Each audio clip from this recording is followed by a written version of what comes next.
Pues buenas tardes a todos, bienvenidos aquí en el seminario, es nuestra segunda sesión de este año.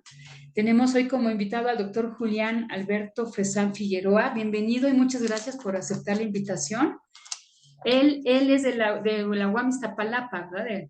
De la UAM Iztapalapa. Sus áreas de interés es la teoría de gráficas, la combinatoria y sus aplicaciones. Y recientemente ha estado interesado en la enseñanza de las matemáticas y se ha dedicado a hacer a la creación de contenido digital.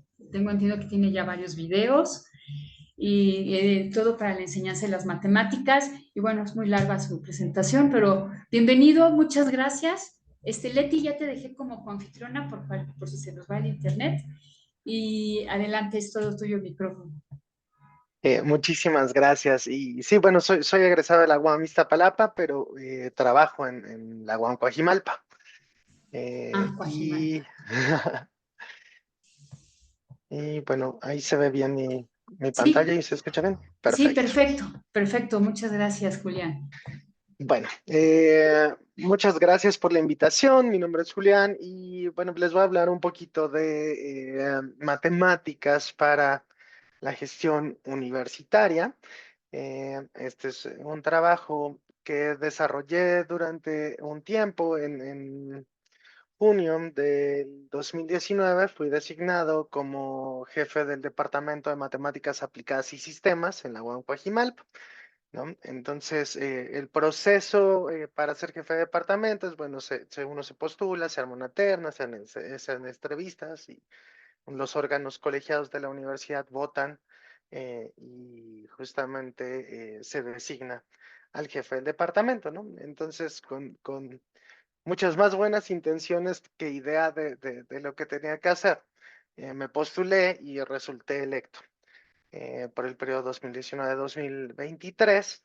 Y entonces, bueno, pues ya que fui designado como jefe de departamento, dije, bueno, y ya gané, ahora qué tengo que hacer, ¿no? Y justamente, pues fui y pregunté a la persona que era mi superior directo, y entonces me dijo, bueno, ve y checa en la legislación universitaria, pues cuáles son las labores de la jefatura del departamento. Las labores esencialmente que cumple un jefe de departamento es analizar, planear, vigilar y equilibrar la docencia y la investigación. Y entonces, pues yo regresé con el que era mi superior inmediato. Le dije, bueno, ¿y cómo se hace eso, no? O sea, usualmente cómo se hace esta parte de analizar, planear, vigilar y equilibrar la docencia y la investigación en los departamentos? Y pues me explicaron una cosa que tiene la UAM, que es la desconcentración funcional, que es esencialmente pues que cada órgano personal, que en este caso cada jefatura, pues lo decide, ¿no? Entonces, para todo efecto práctico, pues me dijeron, pues cómo lo vayas a hacer tú es tu problema. Y entonces, pues yo me empecé a preguntar, pues, ¿qué hago, no? Ahora, ¿cómo le hago para llevar a cabo una labor de análisis, de vigilancia y equilibrio de las actividades de docencia y de investigación de mi departamento? Entonces, pues mi aproximación fue, pues vamos a modelar algunas problemáticas con herramientas matemáticas e intentar desde las matemáticas darles una solución. Por supuesto, estas cosas, en particular en los cargos de gestión, pues hay una componente técnica, por así decirlo, y hay una componente política que no siempre se llevan muy bien, que digamos, pero bueno, pues la primera aproximación era proponer soluciones desde la matemática a distintas problemáticas que había en mi departamento. Y bueno, como cuando uno lleva a cabo actividades de modelado, pues usualmente lo que hace es agarrar la herramienta matemática con la que más se siente cómodo, la que más domina, y con esa intenta modelar y solucionar. En mi caso son las gráficas. Las gráficas son una pareja de conjuntos, ¿sí? Donde tenemos el conjunto V de vértices, ¿sí? Es un conjunto finito, no vacío, y el conjunto de aristas que son parejas de elementos del conjunto de vértices, ¿no? Entonces, esto es un objeto matemático, todo se puede trabajar de hecho, desde la teoría de conjuntos, pero pues usualmente les llamamos gráficas porque pues tradicionalmente hacemos una representación pictórica de este elemento de esta manera. Vamos a poner un puntito por cada uno de los vértices y una línea por cada una de las aristas, por cada pareja de vértices en las aristas, ¿no? Entonces ahí tenemos la B1, B2, la B1, B3, la B1, B4, la B2, B4 y la B3, B4. Y este dibujo nos dice toda la información que viene en los conjuntos y pues se ve más bonito y nos deja trabajar de manera un poquito más visual. Entonces usualmente nos olvidamos un poquito de esta representación de conjuntos y nos quedamos con el puro dibujito. Y ese pues nos da toda la información que queremos. Y bueno, esta herramienta, ¿para qué nos sirve? Eh, pues en general, cuando uno quiere modelar con gráficas, usando gráficas, pues lo que necesitamos es una colección de objetos, las cuales van a ser nuestro conjunto de vértices. Uno puede pensar en un conjunto de objetos que sean de nuestro interés. Y luego una relación entre esos objetos, una relación preferentemente binaria, para que esas conformen nuestro conjunto de aristas.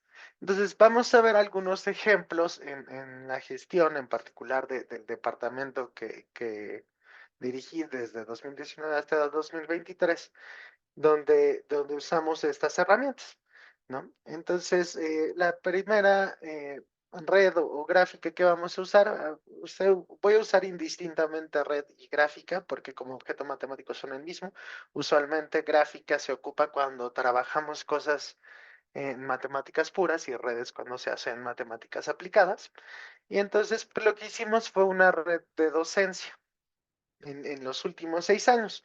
Entonces, nuestro conjunto de vértices, nuestro conjunto de objetos, fueron los profesores y las UEA. Las UEA son las materias. En la UAM se les llama unidad de enseñanza-aprendizaje.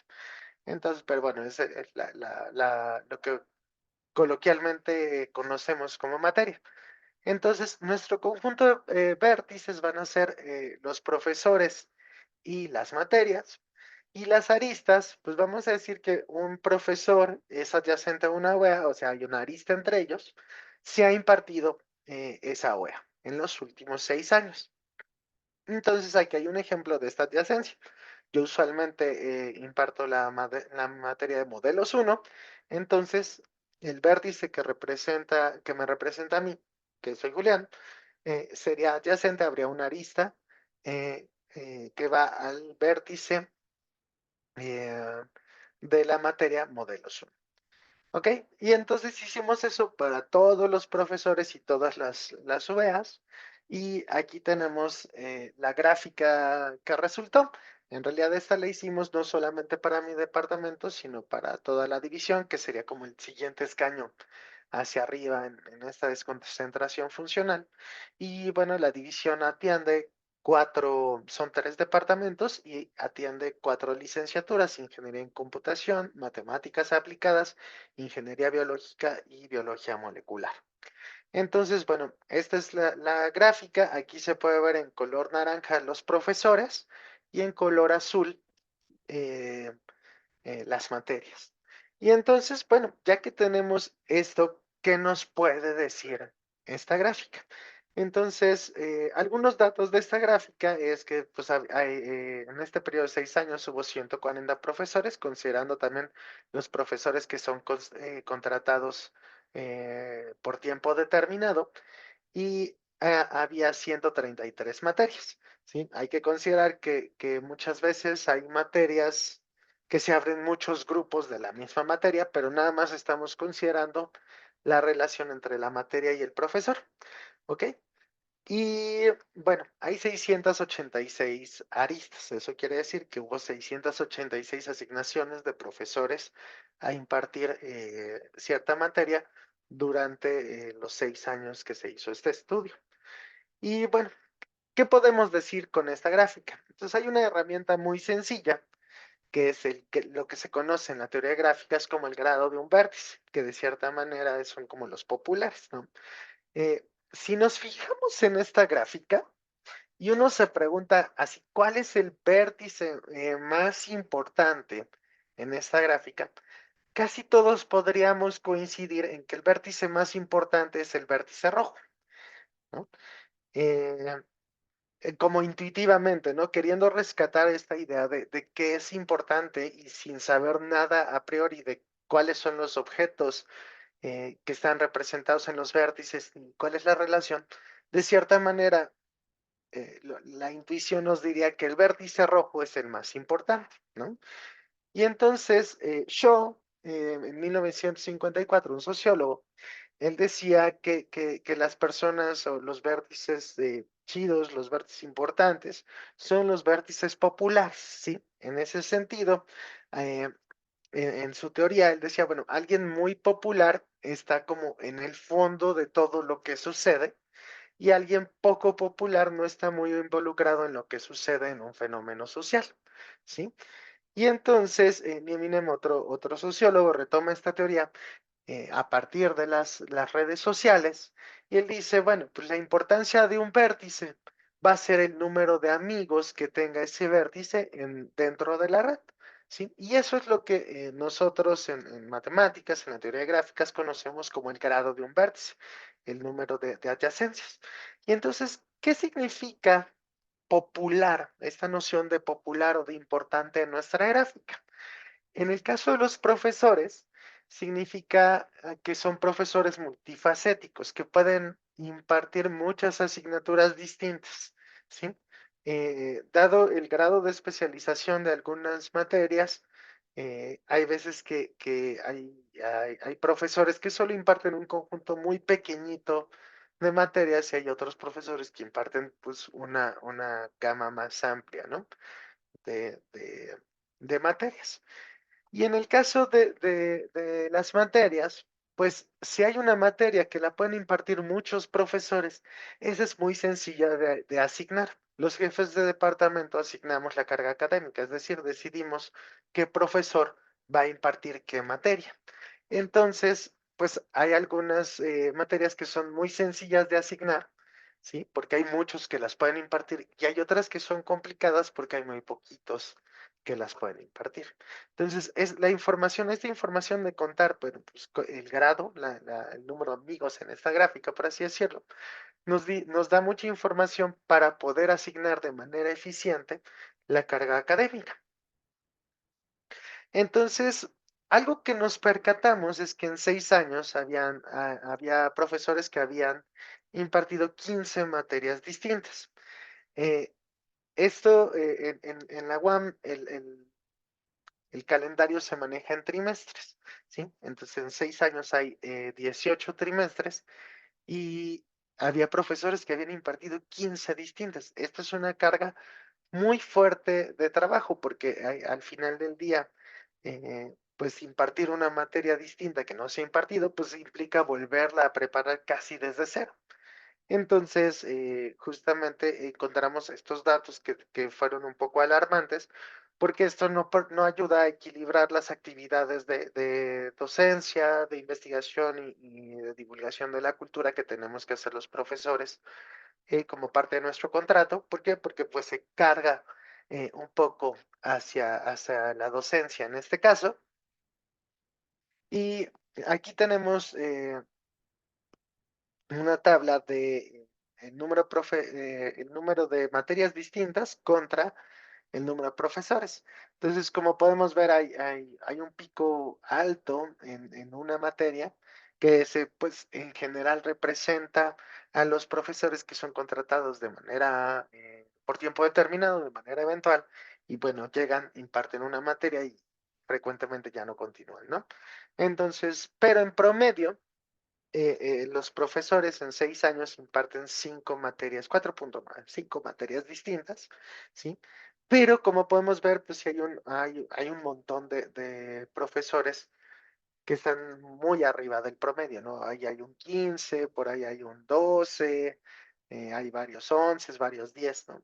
Y entonces eso de cierta manera desequilibra la cantidad de trabajo que los profesores tienen que hacer. No es lo mismo los que imparten las 5 materias en promedio, distintas, ¿no? En promedio durante esos 6 años que los que imparten 15, ¿no? De cierta manera, eh, deja desprotegidos a los que tienen que impartir más materias distintas.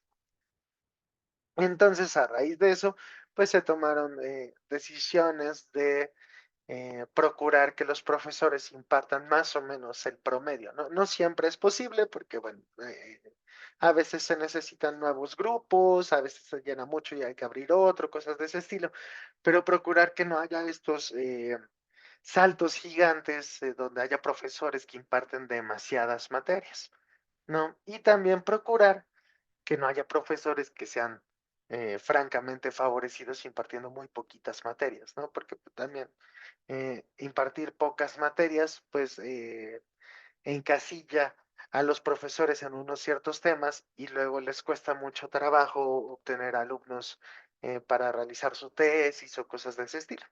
Entonces, como intentar como tirar que todos los profesores impartan en promedio el mismo número de materias, ¿no? Y encontramos también algunas materias difíciles, en el sentido de que había muy poquitos profesores. De hecho, todas estas materias son, las primeras 4 son de la licenciatura en Ingeniería en Computación y la última de la licenciatura en Matemáticas Aplicadas, y solamente había una persona que las había impartido en 6 años, ¿no? Entonces, eso también nos dio mucha luz para las contrataciones nuevas que se iban a hacer, pues que pudieran cubrir estos huecos ¿cómo se llama? En nuestros planes de estudio, para que, bueno, siempre pudiéramos alternar, por ejemplo, en análisis y diseño orientado a objetos, si siempre le imparte el mismo y un alumno por alguna razón no, no es afín a la manera de enseñar de un profesor, que es el que imparte análisis y diseño orientado a objetos, pues se puede ver muy obstaculizado en su trayectoria académica a lo largo del plan de estudios, porque siempre ese profesor es el que imparte esa materia. Entonces, es importante como que haya un poquito de variabilidad en los profesores que las imparten para que los alumnos puedan alternar y no haya este tipo de problemáticas. En particular, estas 5 materias solamente había una persona que las podía impartir. Entonces, bueno, pues empezamos la labor de las contrataciones nuevas que se iban a hacer, que tuvieran perfiles que fueran afines a estas materias, que las pudieran impartir de tal suerte que pues pudiera haber alternancia. Otro problema al que nos enfrentamos cuando tenemos estas materias, que solamente hay un profesor que las puede impartir, es que la universidad contempla el derecho a un año sabático después de 6 años de ¿cómo se llama?, de antigüedad. Entonces, si los profesores los únicos que pueden impartir estas materias se van de sabático, eso nos pone en un aprieto muy grande porque ya no tenemos quien las imparte, ¿no? Y entonces, y como todas las materias se imparten a lo largo de un año, entonces seguramente puede suceder que nos quedemos sin quien imparta estas materias, lo cual propicia que haya eh, una contratación temporal para que se impartan y eso, ¿cómo se llama? No, no siempre se logran concretar las contrataciones temporales. Entonces, bueno, siempre es importante como tener un poquito de repeticiones en los profesores que pueden impartir las materias. Entonces, esta herramienta súper sencilla que es contar cuántas materias puede dar cada profesor y cuáles, ¿no? Y para cada materia contar cuántos profesores la pueden impartir. Nos da mucha información nos guía mucho en cómo se pueden hacer las contrataciones, ¿no? Aquí tenemos la distribución ¿cómo se llama? De número de profesores que pueden impartir las materias por materia, ¿no? Entonces aquí tenemos del lado derecho, podemos ver que hay una materia hay 19 materias, de hecho, que solamente un profesor las puede impartir, ¿no? Por ahí hay un 17 que solamente dos profesores las pueden impartir. Y entonces, bueno, hay que remediar eso con las nuevas contrataciones. Es frecuente que en el ámbito universitario las contrataciones se hagan más en términos malamente, pero que se hagan más en términos de la investigación o de los grupos de investigación. Y luego eso deja muy desprotegidos a los alumnos en el paso de su trayectoria académica y por eso es siempre bueno tener presente que haya, que no sucedan este tipo de fenómenos. Bueno, la segunda herramienta que usamos era hacer grupos que, de profesores que fueran parecidos en docencia, ¿no? Entonces, eso en términos de la teoría de redes, de la teoría de gráficas, es lo que se conoce como comunidades. Una comunidad es un grupo de vértices que están más densamente conectados entre ellos que con el resto de la gráfica y de cierta manera nos implica que hay divisiones naturales dentro de la gráfica, ¿no?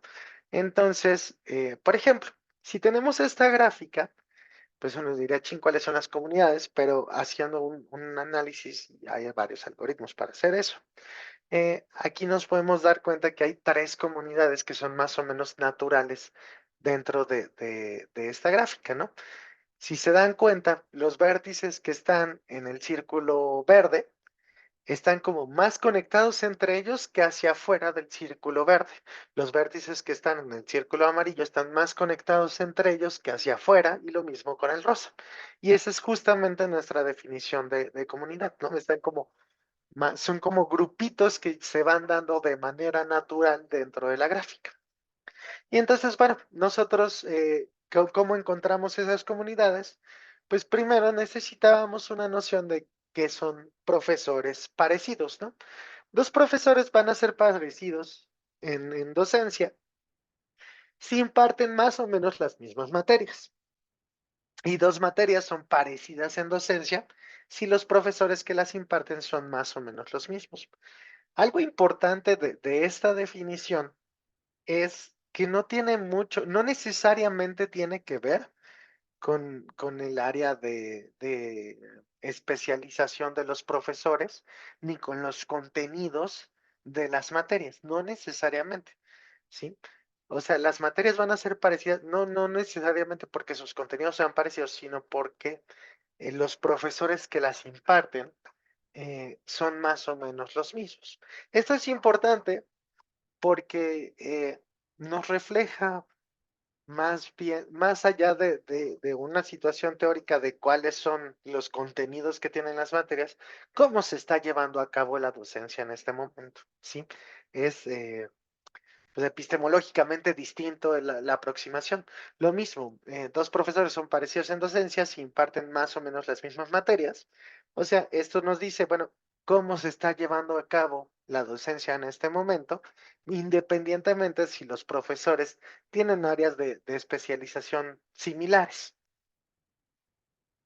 Y entonces, lo que necesitamos para poder trabajar cuantitativamente con esta noción de similaridad, pues es una distancia, ¿no? Una media distancia en la cual vértices muy parecidos estén cerca con esta distancia y vértices poco parecidos estén lejos con esta distancia. Y entonces, nosotros recurrimos a la distancia de Jacquard, ¿sí? La distancia de Jacquard está dada por el cociente de la diferencia simétrica entre la unión, ¿no? Que se ve horrible, de las vecindades cerradas de esto. Pero eso esencialmente, ¿qué es, no? A ver, aquí tenemos del lado izquierdo dos profesores, ¿sí? Y del lado derecho tenemos dos, cuatro, seis, siete materias, ¿no?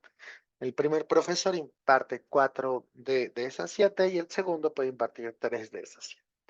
Entonces, cuando consideramos la vecindad cerrada de un vértice, vamos a considerar al vértice y a todos los que es adyacente, ¿no? En el caso del vértice de arriba, el vértice azul de arriba, pues estaríamos considerándolo a él y a los cuatro vértices naranjas con los cuales tiene una arista.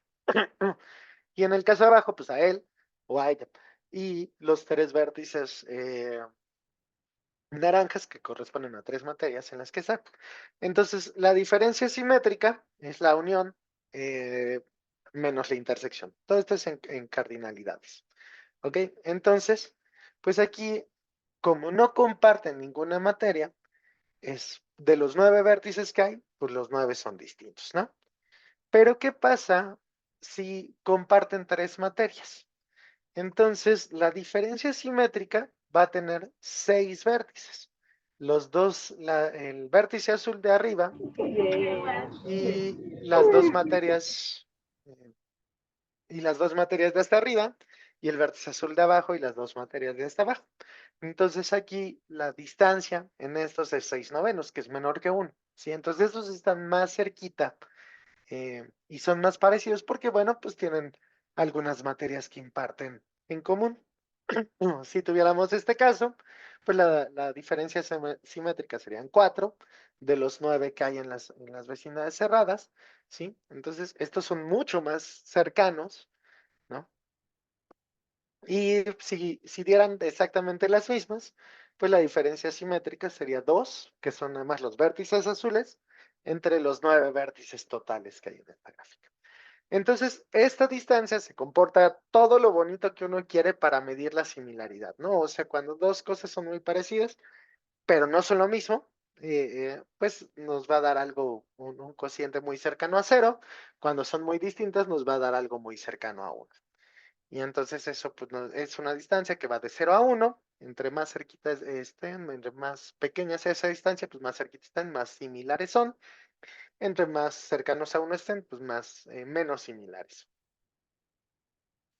Entonces, bueno, una vez que tenemos esa distancia, pues vamos a definir un umbral de separación, ¿no? O sea, vamos a decir, todos los que sí están cerquitas, eh, los vamos a considerar dentro del mismo grupo y todos los que están lejos, ¿no? ¿No? El cómo determinar el umbral de separación es complicado en general y es una pregunta abierta en la matemática aplicada, ¿no? O sea, sí hay algunas técnicas, pero ninguna es como 100% que siempre funciona, ¿no? Pero la verdad es que por prueba y error uno va aumentando tantito el umbral, y de repente como que todo tiene sentido, como que dices, ah, mira, ese es el valor bueno, ¿no? Y entonces con prueba y error también sale y sale más o menos sencillo. Y así es que logramos hacer, de cierta manera, como áreas académicas en docencia. Este concepto de áreas académicas usualmente en la UAM se ocupa como de investigación y no en docencia, ¿no? Son como profesores que trabajan en los mismos temas de investigación, pero no siempre se contempla en la parte de docencia, y con esto logramos hacer un símil a esta noción que ya se tenía en la investigación, pero para la docencia. Y bueno, estas son las áreas que aparecen en los profesores. Aquí nada más puse los nombres de pila de los profesores. Entonces, esto también nos ayuda para ver la parte de las contrataciones, porque fíjense en este caso, bueno, este fue para la licenciatura en Ingeniería en Computación y este para la licenciatura en Matemáticas Aplicadas. Entonces, nada más por mencionar un ejemplo, en el rectangulito rojo que está en la parte superior izquierda, hay 3 profesores, entre ellos yo, Diego, Julián y Mica, que somos profesores que impartimos ciertas materias relacionadas justamente con la matemática discreta y con el álgebra. Entonces, eh, es importante que el tamaño de estos grupos no sea muy pequeño. ¿Por qué? Porque, por ejemplo, cuando yo estuve como jefe de departamento, pues tengo menor carga académica que la que usualmente tendría. Mika, que es otra persona que estaba ahí, que está en esa comunidad, ella era la coordinadora de la licenciatura en matemáticas aplicadas y también tenía menor carga, y entonces eso hace que se le cargue al miembro restante la mayor cantidad de carga académica que usualmente se repartía entre los 3, ¿no?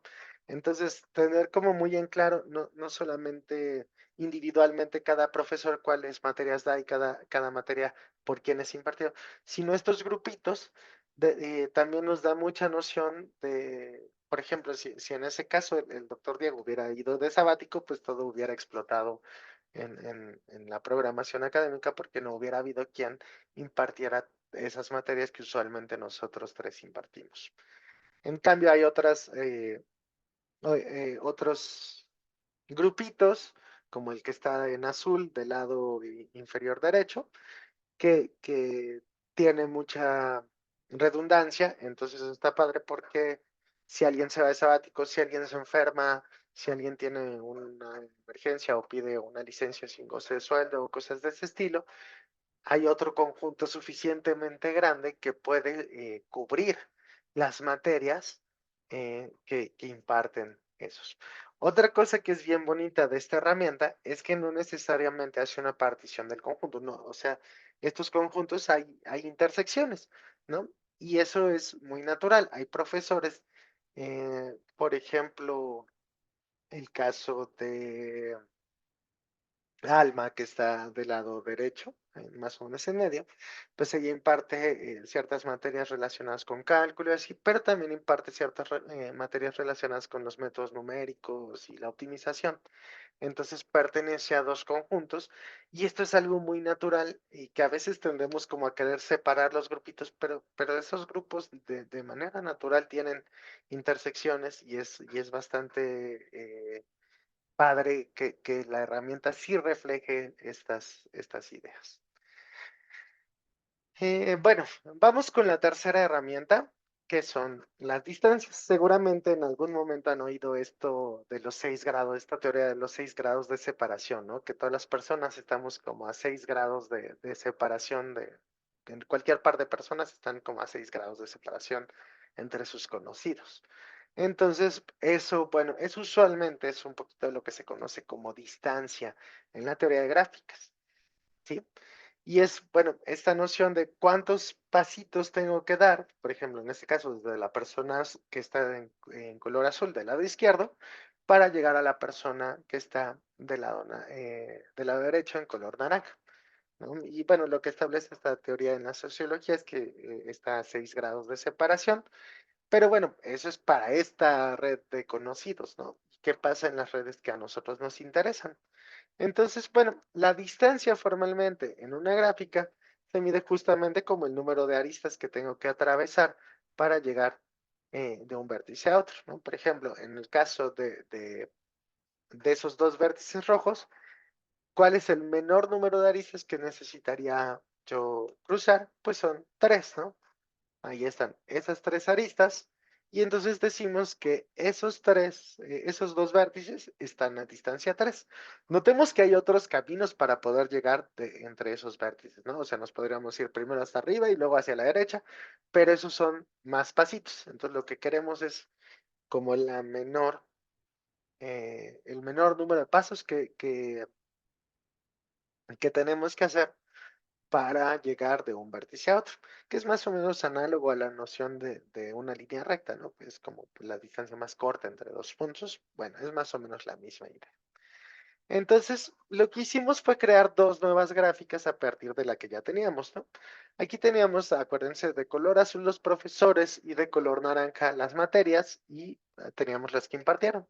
Entonces, si dos profesores impartieron la misma materia, pues vamos a quitar esas aristas y vamos a poner esta arista de acá, ¿sí? Entonces ahora estos profesores van a ser adyacentes. Esto es lo que usualmente en la teoría de gráfica se le conoce como la proyección bipartita de una gráfica, ¿sí? Que esencialmente es, bueno, pues si dos compartían uno, ahora van a ser adyacentes, ¿no? Y entonces esto nos genera como dos nuevas gráficas. Ahora los vértices azules van a estar en una, que son los profesores, y las materias van a estar en otra. Entonces, bueno, ya teniendo estas nuevas gráficas, pues hay que analizarlas un poquito. En la gráfica de profesores, pues dos profesores son adyacentes si han impartido la misma materia. Y en la gráfica de materias, dos materias son adyacentes, hay una arista entre ellos, si han sido impartidas por el mismo profesor. Entonces, bueno, pues cuántos grados de separación hay entre los profesores y las materias, ¿no? Entonces, pero ahí entran algunas definiciones, que una que es como la excentricidad, que es justamente la distancia. La excentricidad de un vértice es la distancia de ese vértice al que le quede más lejos, ¿no? Es el máximo de todas las distancias para todos los demás vértices. La excentricidad es la distancia del vértice más lejano a un vértice. Y en este caso, por ejemplo, la excentricidad del vértice rojo es 6, porque el vértice negro que está hasta la derecha le queda 6 pasos. En el caso del vértice azul, la excentricidad es 3, ¿no? Porque todos le quedan en 3 pasos o menos, ¿sí? Y el diámetro de una gráfica, así como en un círculo, pues son como los puntos más alejados, pues en este caso también. En una gráfica, el diámetro es la distancia más grande entre cualquiera dos vértices de la gráfica, ¿no? Son los dos que están más lejos, que pueden ser varios, ¿no? Igual que en un círculo. Pero justamente es como la distancia más grande que hay. Y esa es justamente la que los sociólogos llaman como los grados de separación, ¿no? Entonces, en el caso de la gráfica de profesores, tenemos 140 profesores y 1475 aristas, es decir, hay 1475 coincidencias de materias que han impartido. Y aquí están como las distancias que hay entre los profesores. La media de distancias es de 2.15.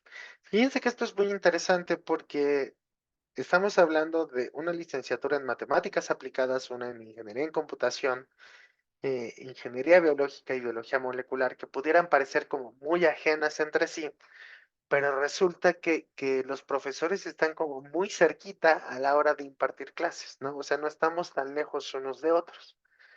Eh, el diámetro de la gráfica de profesores es 4, es decir, así como en esta teoría sociológica todos estamos a 6 grados de separación, en el caso de las materias que imparten los profesores, estamos a 4 grados de separación, pero además uno lo puede pensar esto como una variable aleatoria, y si agarra a dos profesores al azar, con una probabilidad un poquitito mayor al 70%, están a distancia menor o igual a 2. O sea, en realidad casi entre cualquier par de profesores, casi hay otro en medio con el que han compartido las mismas materias, ¿no? Entonces, esto habla como muy padre y refleja mucho una cosa que se impulsa mucho en la universidad, que es la parte de la intermultitransdisciplina, porque de cierta manera los profesores no estamos muy lejos, aun cuando somos de áreas de concentración bien distintas, no estamos muy lejos a la hora de impartir clase.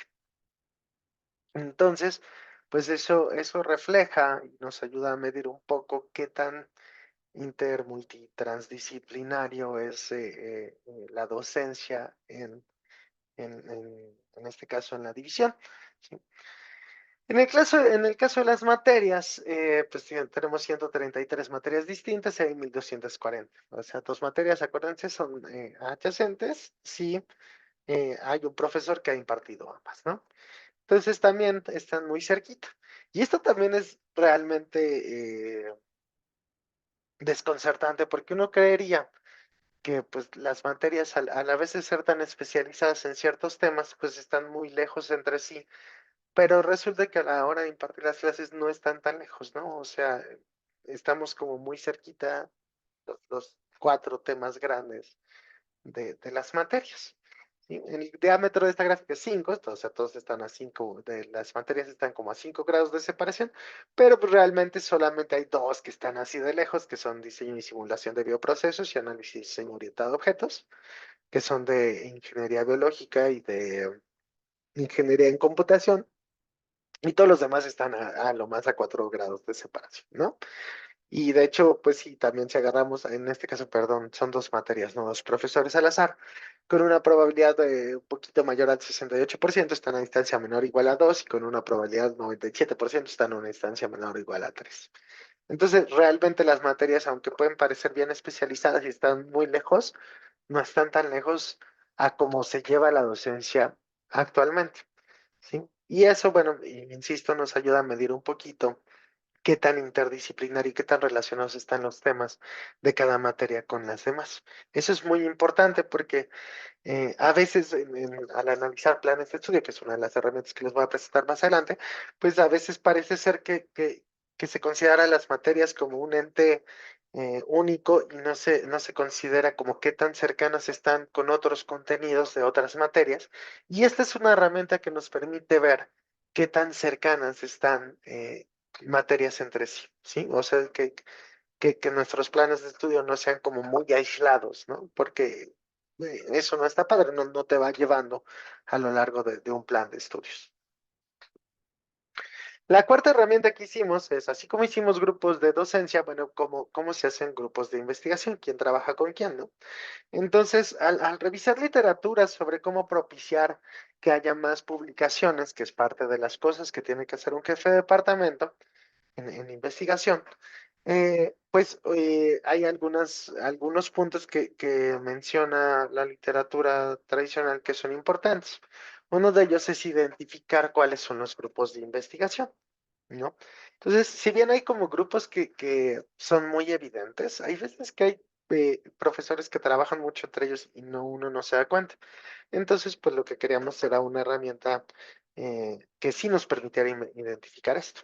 Entonces, creamos una nueva red donde los vértices son profesores, ahora sí nada más de mi departamento, y dos profesores son adyacentes y han publicado un artículo en conjunto durante los últimos 8 años, ¿no? Entonces, esta gráfica es más pequeñita, tiene 37 vértices y 46 aristas, pero bueno, aquí cómo detecto a los grupos que colaboran entre sí, ¿no? Esta es la gráfica de los profesores, ahí están los 37, pero bueno, no son 37 ahí porque hay algunos que no han publicado con nadie del departamento y esos los quité. Y además, le podemos poner un peso a las aristas, que son el número de artículos que que han publicado en los últimos 8 años entre ellos, ¿no? Entonces, así como hay algunos que han publicado 13 artículos en los últimos 8 años, hay otros que nada más uno entre ellos, ¿no? Y bueno, ¿cómo le hacemos para detectar grupitos, ¿no? Porque la noción de similitud que habíamos visto con la distancia de Jacquard funcionaba muy bien en ese problema, pero en este no, porque por propiedades de la gráfica, porque no es una gráfica bipartita, se le llama, o sea, no tenemos, en la otra teníamos profesores y materias, y aquí todos son profesores, entonces no funciona tan bonito esa distancia. Pero lo que uno puede hacer es, bueno, si tiene una gráfica en general, y además esta tiene pesos, ¿no? En este caso son el número de publicaciones, lo que vamos a ir haciendo es, vamos a ir metiendo aristas, vamos a quitar todas y vamos a ir metiendo las aristas que mayor peso tienen, ¿no? Entonces esa de 9 es de las que más peso tienen, esta de 6 tiene más peso, esta de 6 tiene más peso, y lo que vamos a querer es que no se formen ciclitos, que no se formen triángulos, cuadrados, pentágonos, ni nada de eso, ¿no? O sea, que sea como que no tenga ningún caminito cerrado. Entonces, por ejemplo, esta arista no la podríamos meter, aunque tiene peso 5 y sigue siendo grande, no la vamos a meter porque no queremos, ahí se formaría un triángulo y no queremos que se forme eso. Pero esta de acá sí, la del lado derecho. Y entonces seguimos eso, y aquí si se dan cuenta hay como cachitos, ¿no? Este cachito del lado izquierdo, un cachito arriba y un cachito a la derecha, y vamos a seguir metiendo aristas, la de más peso en cada paso, la de más peso en cada paso, hasta que nos quede que toda nuestra red que estamos metiendo, en este caso de color naranja, sea de un solo pedazo, ¿no? Y abarca todos los verdes. Aquí ya tenemos una red que es de un solo pedazo, todos están unidos, te puedo ir de uno a otro usando las aristas naranjas y tiene como las aristas que más peso tienen. Puede haber varias, pero realmente no es muy importante que haya varias porque el resultado nos va a dar el mismo en general. Entonces, ya que tenemos esto, eso es lo que se conoce como un árbol en la teoría de gráficas, un árbol generador de peso máximo formalmente. Lo que vamos a hacer es, pues, vamos a quitar cierto número de aristas, las que tengan menos peso.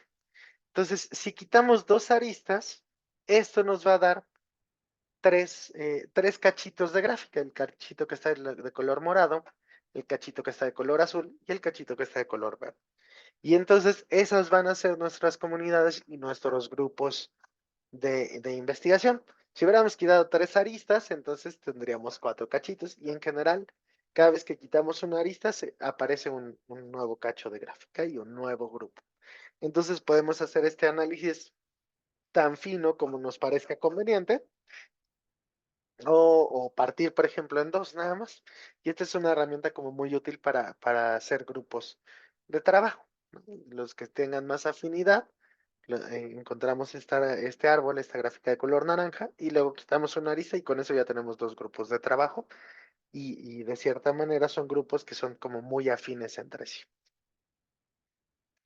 Entonces, bueno, pues una vez que identificamos estos grupos de trabajo, lo que hicimos es elaborar horarios de clase a los profesores que trabajan juntos, que tengan horarios similares, para que también puedan encontrar espacios de tiempo en los cuales puedan trabajar en investigación. Como ya sabemos que entre ellos trabajan juntos, pues la idea es que tengan la mayor cantidad de tiempo disponible para hacer investigación y con eso propiciar que haya un mayor número de publicaciones. La quinta herramienta que ocupamos, son 7 nada más, entonces ya vamos de Garen, ya casi acabamos. Es pues justamente para propiciar más investigación, otra de las herramientas que en la literatura de gestión universitaria dicen que es importante es encontrar a los profesores clave, que son clave para las colaboraciones, quienes son como de cierta manera los que articulan la investigación, ¿sí? ¿Y cómo hacemos eso? Siguiendo la misma idea con esta grafiquita, si quisiéramos encontrar en este caso, imagínense que son profesores, al profesor que es el que propicia las colaboraciones, pues creo que todos podríamos coincidir que es el que está de color rojo, el que está en medio, ¿no? Y entonces, lo que queremos es abstraer esa idea para una red en general. Y fue Shaw también, en 1954, que decía que en una red social, pues una persona importante esencialmente es como un metiche. Por supuesto, no lo dice así, pero es como lo estoy intentando llevar a términos un poquito más coloquiales. Y bueno, ¿qué significa que sea metiche? Pues que se entera de todo, se entera de todo lo que hacen los demás, ¿no? Entonces, de cierta manera, eso le da mucha importancia. En cambio, si un profesor no es como muy metiche, no se entera de qué hacen los demás, pues realmente pues no se entera de nada, no es muy relevante para propiciar colaboraciones. Y esto tiene mucho sentido. Si un profesor no sabe qué hace otro, pues no hay manera de que colaboren, ¿no? O sea, usualmente no se va a dar esa colaboración. Entonces, esto de cierta manera nos dice un poquito del potencial de control de información que tienen los vértices en una gráfica. Y bueno, ¿cómo calculamos eso? Freeman en el 77 dice, bueno, imagínense, la información, el chisme, viaja lo más rápido posible, ¿no? Eso quiere decir que va a viajar en los caminos más cortos entre vértices, ¿no? Y entonces, pues hay que medir la probabilidad de que por un vértice pase la información. Y por probabilidad, pues de la manera más sencilla, casos favorables entre casos posibles. Entonces, a ver, si estos dos se van a comunicar o de enterar de un chisme, pues seguramente el vértice rojito no se va a enterar, ¿no? ¿Por qué? Porque pues los dos azules hablan entre ellos y entonces pues el rojo no tendría por qué enterarse. Acuérdense, el chisme viaja como por la trayectoria más corta, ¿no? En cambio, si estos dos van a compartirse un chisme, pues este de aquí tiene una probabilidad del 50% de enterarse, porque hay un camino de los dos posibles que hay entre ellos, hay un camino en el cual ese sí se entera, ¿sí? Y entonces, pues medimos eso y lo que hacemos es para todas las parejas, identificamos esas probabilidades y de que se enteren del chisme y esa va a ser una medida de importancia. Y entonces, pues ya que tenemos nuestra red, hacemos eso para todas las parejas, que puede ser como mucha chamba, pero si uno lo mete en la computadora es muy rápido, no es tan complicado y además hay algoritmos muy buenos que ya lo hacen muy rápido. Y ya una vez que tenemos eso, pues nos permite identificar a los profesores que articulan la investigación y de cierta manera, pues intentar no cargar la mano en otras actividades de gestión académica a esos profesores, porque de cierta manera ellos están llevando la batuta de quienes están haciendo de la investigación que se hace en el departamento, y entonces a esos procuramos meterlos en la menor cantidad de comisiones y así, para que sigan de cierta manera liderando la investigación y jalando a los demás profesores a colaborar. Bueno, la sexta herramienta esta me encanta. Es una herramienta que hicimos para analizar los planes de estudio, ¿no? En general queremos que los alumnos en la universidad egresen.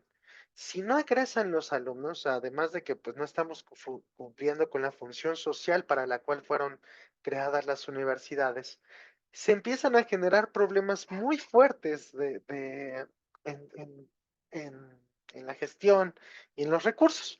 ¿Por qué? Porque si los alumnos se empiezan a quedar estancados en algunas materias, pues eventualmente eso se hace con una especie de fenómeno de bola de nieve. Los alumnos se van atrasando, no están saliendo, entonces siguen estando en la universidad, se necesita abrir más grupos, pero pues el número de recursos, de profesores, etcétera, pues es finito y es bastante acotado, muy pequeñito. Entonces, si no salen, se empieza a ver más necesidad de que haya grupos y esos grupos los tienen que atender la misma cantidad de profesores y entonces cada profesor en promedio le va a tocar más grupos. Entonces, el hecho de que no salgan los alumnos, además de que estaríamos, pues lo que queremos que es que salga, es parte de la función social de la universidad, también genera muchas problemáticas internas, ¿no? O sea, si los alumnos se van retrasando, eso genera problemas bien difíciles de tratar y eventualmente se vuelve incosteables esos problemas. Entonces, pues es importante estar analizando los planes de estudio constantemente para que los alumnos egresen. Ahora, hay un problema en general a la hora de hacer el análisis de los planes de estudios que usualmente eh, uno piensa en las materias y busca las materias que más reprueban e intenta remediar esas materias, ¿no? Con clases extraescolares, con talleres, con que los profesores que imparten esas materias participen en cursos de formación docente, etcétera. Pero esa es una excelente primera aproximación, pero también es muy simplista, ¿sí? Porque no nos permite analizar todo el plan de estudio como un sistema complejo y creer que vamos a componer todo un sistema a partir de componer una o dos de sus partes, puede ser un supuesto muy fuerte. En muchos casos funciona, pero no necesariamente va a funcionar siempre. Entonces, ¿qué hicimos aquí? Eh, Aquí nuestro conjunto de vértices van a ser las materias y la relación va a ser la seriación que tenemos en los planes de estudio. Por ejemplo, no podemos llevar cálculo integral sin haber llevado cálculo diferencial. Entonces vamos a poner una flecha que va de cálculo diferencial a cálculo integral si no puedo cursar cálculo integral sin haber aprobado cálculo diferencial. Y además le vamos a poner un peso. Ese peso va a ser la tasa de aprobación, en este caso fue de los últimos 4 años, de la materia de la que sale la fecha, en este caso de la materia de cálculo diferencial, ¿no? Entonces el 60%, digo, este es un ejemplito que no necesariamente es cierto, el 60% aprueba cálculo diferencial y puede empezar a cursar cálculo. Y entonces lo que hicimos fue agarrar nuestro plan de estudios. Ahí están todas las materias y pusimos nada más adicionalmente dos vértices. Un vértice cero, que es como cuando el alumno entra a la licenciatura, pero todavía no ha cursado ninguna materia. Y un vértice 45, que es cuando ya cubre todos los créditos, ¿no? Y pusimos todas las flechas de la seriación, del vértice cero a todas las que no tenían una anterior, y del vértice 45 a todas las que no le salieron. Y entonces lo que queremos ver es cómo van a ir fluyendo los alumnos desde el vértice cero hasta que llegan al vértice 45, ¿no? Entonces, pues, por ejemplo, este es el primer trimestre en el que está un alumno y al finalizar el primer trimestre aprueba la materia uno, 2, 3 y la 5, pero la 4 la reprueba, ¿no? Y entonces eso implica que ya no puede cursar la 9 porque no ha aprobado la materia 4, ¿ok? Y entonces, esta manera de aprobarlo, pues lo hicimos considerando las tasas de aprobación como una medida de probabilidad. Y entonces hicimos la simulación, ¿no? Y entonces de repente sigue avanzando, avanzando, pero noten que todavía no ha pasado la materia verde porque esa nada más se imparte una vez al año, ¿no? No siempre podemos estar abriendo grupos para que los alumnos sigan avanzando. Entonces ya el siguiente año la logra pasar y entonces ya puede avanzar por ahí, pero sigue avanzando por otro lado de su plan de estudios Y así va avanzando, avanzando, avanzando, avanzando sí, hasta que eventualmente termina ¿cómo se llama? El plan de estudios y logra egresar de la licenciatura y ya, terminó, ¿no? Entonces lo que hicimos fue generar simulaciones de, de eso, un montón de simulaciones, y entonces esas simulaciones nos ayudan a ver em, como el alumno promedio, cuál va a ser su desempeño. Hay que considerar que hay alumnos muy buenos, muy, muy buenos, que llegan súper bien a la universidad y que realmente estas probabilidades no les afectan. Generalmente van a pasar y van a salir a tiempo y todo. Pero bueno, para el problema del retraso de los alumnos, bueno, no nos importan, ¿no? Porque ellos van a salir y van a salir a tiempo y todo súper bien. Ellos son súper, o sea, no nos resuelven el problema, pero para el alumno promedio es el que nos interesa y nos interesa pues atender un poquito más para ver cómo va a ser su rezago, ¿sí? Entonces, lo que hicimos es calcular el número de trimestres promedio que tardan en egresar los alumnos. A ese numerito le voy a llamar mu, ¿sí? Y entonces definimos lo que se conoce como un cuello de botella coloquialmente, ¿no? Un conjunto de materias es un L cuello de botella. Si al cambiar la probabilidad de todas esas materias de ser aprobadas a uno, o sea, imagínense que con una varita mágica decimos todo mundo va a pasar cálculo diferencial, ¿no? Eh, entonces lo que hacemos es cambiar la probabilidad de que pasen a uno y entonces vemos si eso reduce el número de trimestres que tardan en egresar los alumnos, ¿no? Y en cuánto lo reduce. Y entonces, bueno, claramente todo el plan de estudios es un mu-12 cuello de botella, ¿no? O sea, si todos tuviéramos probabilidad de uno de pasar, pues saldrían en 12 trimestres, que es lo que debería de ser. Y entonces lo que nos preguntamos es, bueno, ¿qué materias tendríamos que remediar para que lográramos disminuir el tiempo promedio en un trimestre, que salgan un trimestre antes, ¿no? En al menos un trimestre. Y entonces, pues nos pusimos a probar una por una, ¿no? A ver si alguna o jalaba, ¿no? Si hay alguna materia que digamos, chin, si logramos que todos pasan, no sé, modelos uno o cálculo diferencial o algo así, con eso ya logramos que egresen los alumnos un trimestre antes. Y resulta que no había. No encontramos ninguna materia que fuera clave para atender. Dijimos, bueno, pues tal vez una materia no, pero seguramente puede haber una pareja de materias que si las dos al mismo tiempo las remediamos, eh, con eso logramos que salgan antes. Y tampoco. Y luego dijimos, bueno, tres. Y tampoco, cuatro y tampoco. Y ya no lo hicimos para más porque, bueno, el número de subconjuntos crece eh, ¿cómo se llama? Polinomialmente, entonces ya para 5 hay muchísimos subconjuntos y ya es muy difícil de tratar computacionalmente. Entonces lo que nos dimos cuenta es que no había cuatro materias que si remediábamos todas al mismo tiempo, lográbamos disminuir en uno el tiempo de egreso y dijimos, bueno, eso quiere decir que no es tanto un problema de que los alumnos reprueben cierto subconjunto de materias, sino hay un problema estructural en nuestros planes de estudio, en toda la seriación, en todo esto, eh, que es lo que no deja que salgan en promedio los alumnos. Y de hecho, sí, justamente en computación, en vez de considerar un ingreso, se consideró que hubiera doble ingreso. Usualmente entraba dos grupos de computación en septiembre y a partir de ese año va a entrar uno en mayo y otro en septiembre. Y nada más haciendo eso, se reduce en 8 trimestres el promedio de tiempo de egreso. Son casi 3 años que con una decisión estrictamente administrativa, estamos reduciendo el tiempo de egreso, al menos en términos de las simulaciones. Habrá que ver cuando lo implementemos cómo se comporta esto.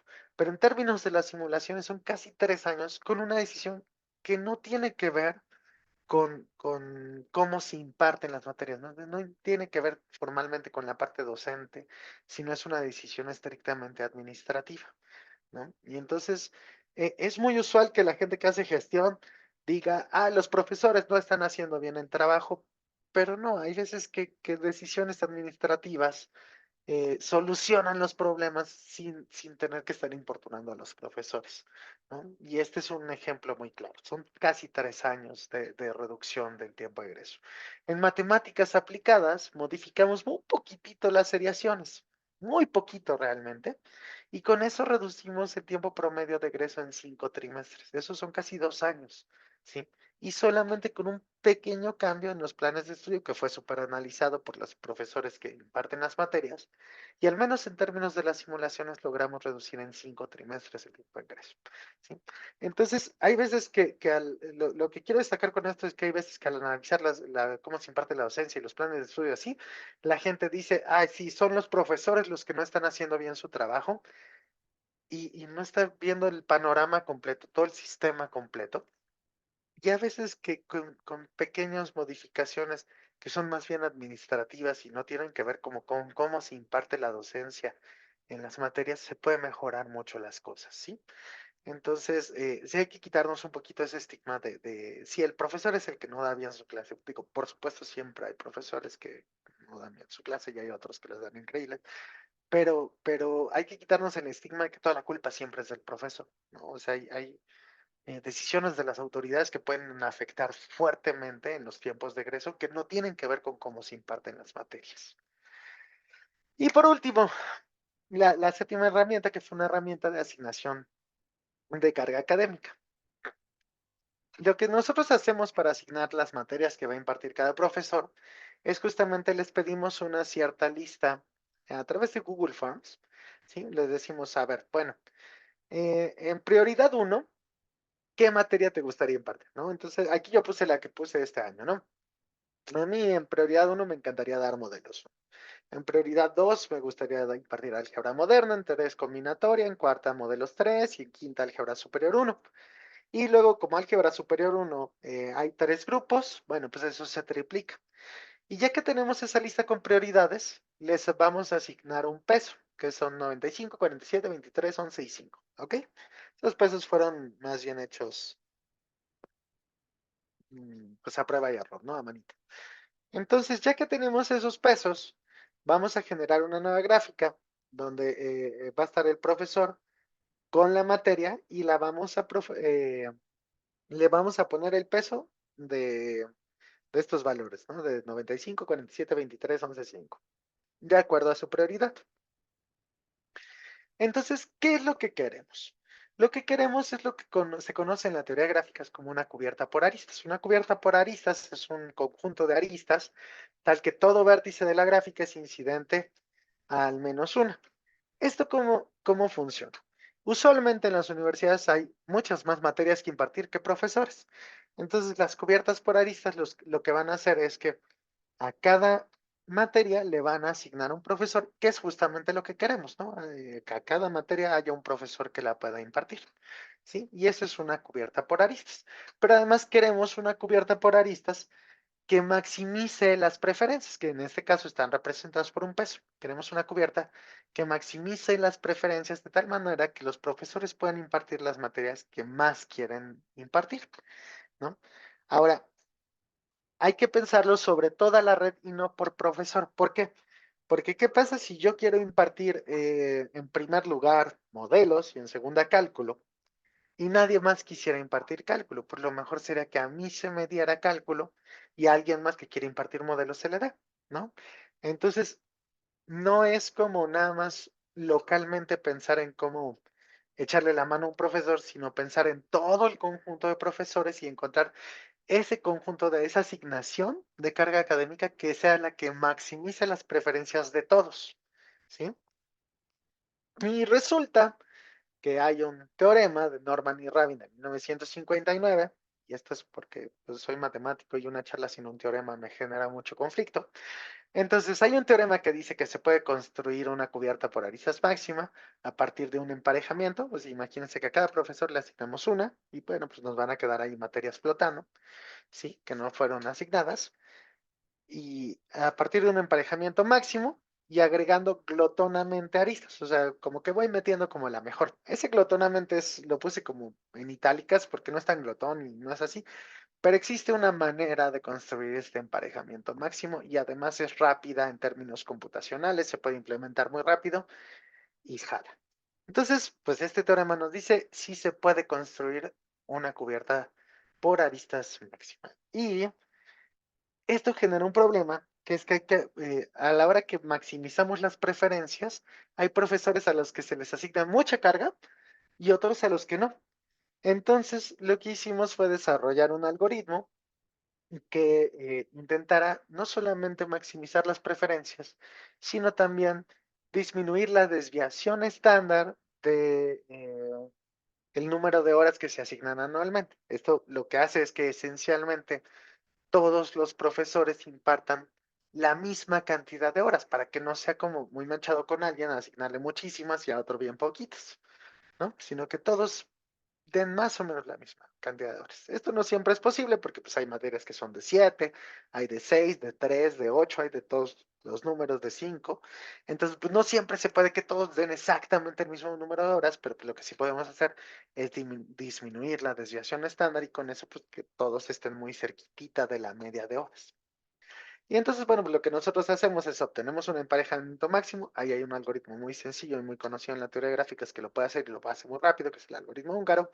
Y después, como hay más profesores que materias, pues nos fijamos en la subgráfica de todas las materias que no fueron cubiertas y ahí sacamos una cosa que es la gráfica de líneas. O sea, esto es un poquito más técnico, que tiene muchas aristas y entonces buscamos todos los independientes maximales, que son otro término de teoría de gráficas. Este último paso de encontrar los independientes máximos no es sencillo computacionalmente, este es un paso complicadísimo computacionalmente, o sea, bueno, sí es fácil de implementar, pero lleva muchas horas de poder de cómputo. Pero bueno, hay unas técnicas y como tiene muchas aristas, se comporta suficientemente bien. Y ya que tenemos todos los independientes máximos, elegimos el que minimiza la varianza. Y entonces con eso logramos encontrar una asignación lo más justa posible, en la que los profesores den las materias que quieran dar, ¿sí? Que estén en su top 5 de materias que quieran dar, y además den más o menos la misma cantidad de horas todos, ¿no? Entonces, este es un súper algoritmo que es bastante técnico a la hora de implementarlo y cosillas así, pero no mucho. O sea, alguien que sabe de teoría gráfica lee esto y dice, tiene mucho sentido, ¿no? Pero lo que está padre es que sí logramos construir un algoritmo que asigna las materias de tal manera que se maximizan las preferencias de todos y se minimiza la desviación estándar del número de horas. O sea, todos dan más o menos el mismo número de horas. Y entonces, bueno, ya para finalizar, la pregunta es, ¿y estas herramientas funcionaron realmente? O sea, ¿tiene sentido dedicarle tiempo a hacer esto? Y pues bien, la verdad es que no me atrevería a decir que sí, porque pues al final del día el trabajo es de todos los profesores y no mío, pero hay evidencia que parece indicar que sí. Todos los indicadores que nos piden a los jefes de departamento, artículos, número de clases, número de conferencias, todos los indicadores mejoraron en el departamento a partir de la implementación de estas herramientas. Absolutamente todos, salvo el número de alumnos egresados de posgrado. Pero todos los demás mejoraron. Hubo más artículos, hubo más conferencias, hubo más materias. Logramos atender casi todos los grupos que se necesitaban para los alumnos rezagados, el 90% de los grupos, a partir de la implementación de estas materias. Y además, la desviación estándar pasó de 3.7 a 1.3. O sea, todos los profesores dan prácticamente la misma cantidad de horas más menos 1.3, ¿no? En promedio. Entonces, pues hay como, eh, al menos en términos de las cosas que podemos cuantificar, yo me atrevería a decir que sí funcionaron todas estas herramientas, que sí aportaron información suficiente para la toma de decisiones, y por eso es que me atrevo a venírselos a presentar, porque creo que es una herramienta que se puede usar en muchos ámbitos para mejorar todos los indicadores y disminuir la cantidad de trabajo que se asigna al profesorado en general. ¿no? Y bueno, pues unas reflexiones finales, la docencia y la investigación en general en las universidades y en todos lados son un proceso muy dinámico, ¿no? O sea, esto implica que estos estudios que se hicieron de 6 años, y así, se tienen que estar evaluando, haciendo constantemente para ver cómo va modificándose, porque no siempre damos las mismas materias, no siempre hay el mismo desempeño de los profesores, las tasas de aprobación cambian constantemente. Entonces, lo bonito de estas herramientas es que te dan un marco teórico para hacer estos análisis y ya nada más se actualizan los datos conforme vayan saliendo, que eso era también algo importante que queríamos, ¿no? Que no se quedara nada más en un análisis. Y bueno, y otra reflexión final es que muchas actividades de gestión se hacen pues de manera ad hoc, ¿no? Por tradición, porque así se hacía antes y hay que seguirlo haciendo así, pero es importante usar ciertas herramientas matemáticas para intentar solucionarles las problemáticas de una manera más eficiente y de una manera más informada, ¿no?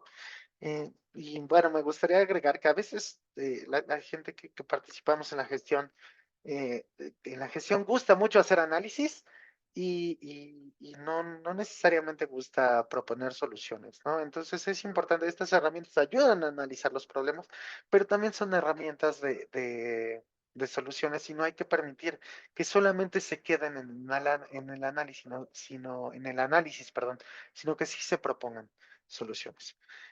Por último, y antes de finalizar, me gustaría decir que en este momento están abiertas las inscripciones para un diplomado en análisis de redes, que son estas herramientas que se hicieron eh, para evaluar la gestión. Entonces, bueno, pues son invitados, es un diplomado que dura 12 semanas y en este momento está abierto, inicia en febrero y bueno, vemos estas y otras herramientas que no les presenté, que son, que nos ayudan mucho, pues no solamente a analizar este tipo de temas, sino temas en mercadotecnia, en economía, redes sociales, etcétera. Y por mi parte sería todo. Muchísimas gracias y no sé si alguien tenga alguna duda o pregunta o comentario. Qué barbaridad, qué análisis tan profundo hicieron. A ver, profesor Moisés tiene la mano levantada, yo después comento. Adelante, profesor Moisés. Sí, muchas gracias, buenas tardes. Sí, quiero aprovechar para preguntarle al profesor eh, cuatro cosas.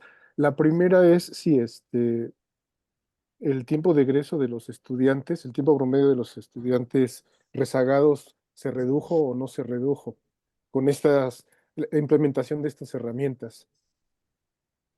Ah, no estoy seguro. Este año se van a empezar a implementar las soluciones que vimos a partir de las simulaciones. Entonces eso lo tendremos que evaluar pues dentro de 4 años que salga esa la generación que va a entrar con estas ideas. Afortunadamente la persona que ahora está en el puesto de la jefatura de departamento decidió continuar con estas herramientas que eso también a veces es difícil, ¿no? A veces hay cambio de gestión y se decide que no vamos a usar lo que antes se hacía. Olvídate. Pero sí, pero afortunadamente la persona, la doctora que quedó en la jefatura de departamento decidió darle continuidad a esto y queremos hacer pues el análisis dentro de 4 años de si sí funcionó y que también funcionó. Como un seguimiento, ¿no? Sí, darle un seguimiento, a implementarlo y darle el seguimiento, porque Y a dar mí ya no me tocó seguimiento. la implementación.